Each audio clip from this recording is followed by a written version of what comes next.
दोस्तों, राज्यसभा चुनाव के लिए वोटिंग भी हो गई और सबसे बड़ा सवाल यह है कि वोट आखिर किसने नहीं डाला या क्या क्रॉस वोटिंग हुई। सबसे अहम बात ये बता दें कि सज्जाद गनी लोन ने, जैसा कि उन्होंने पहले ही इस बात का ऐलान किया था, जेकेपीसी के चीफ है सज्जाद गनी लोन, और सज्जाद गनी लोन की जो पार्टी है जेकेपीसी, उनकी पार्टी के सिर्फ एक ही एमएलए है, वो अकेले सज्जाद गनी लोन है। तो उनका यह है कि उनका मौक़िफ़ था कि हम किसी को वोट नहीं डालेंगे, और उन्होंने ऐसा ही किया है। जेकेपीसी के सज्जाद गनी लोन ने वोट नहीं किया है, राज्यसभा के चुनाव में उन्होंने वोटिंग नहीं की है। अब जाहिर सी बात है कि वोटिंग नहीं की है तो इसका उनका स्टैंड ये था, उनका ये कहना था कि नेशनल कॉन्फ्रेंस को मैं वोट दे ही नहीं सकता, नेशनल कॉन्फ्रेंस के कैंडिडेट को वोट मैं नहीं दे सकता, क्योंकि हमारी जो सियासत है वो नेशनल कॉन्फ्रेंस के खिलाफ है। ऐसे में हमारे पास ऑप्शन क्या बचता है कि हम बीजेपी को दे दें। तो उन्होंने कहा कि हम वोट ही नहीं देंगे। लेकिन आपको याद होगा कि उमर अब्दुल्ला ने इस पर यह कहा था कि अगर सज्जाद गनी लोन वोट नहीं देते हैं तो इसका भी सियासी फायदा नुकसान होता है, और ऐसे में किसका सियासी फायदा किसे होगा सीधे तौर पर, तो सज्जाद गनी लोन किसको फायदा पहुंचाना चाहते हैं वो ये तय करें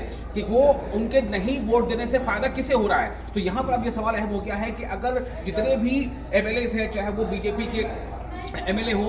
28 या नेशनल कॉन्फ्रेंस के 41 एमएलए हो, कांग्रेस के 6 एमएलए हो, पीडीपी के 3 एमएलए हो, अवामी इत्तेहाद पार्टी उसके 1 एमएलए हो, सीपीआईएम का 1 एमएलए हो, पीडीपी के 3 एमएलए हो, इंडिपेंडेंट 6 हो, लेकिन जेकेपीसी का जो 1 एमएलए है सज्जाद गनी लोन ने वोट ही नहीं दिया। ये बात आपको जाननी चाहिए कि उन्होंने वोट नहीं दिया। तो अगर उनके वोट नहीं देने का ये जो फैसला है, इसको आप किस तरह से लेते हैं, आप अपनी राय हमें कमेंट बॉक्स में जरूर शेयर करें।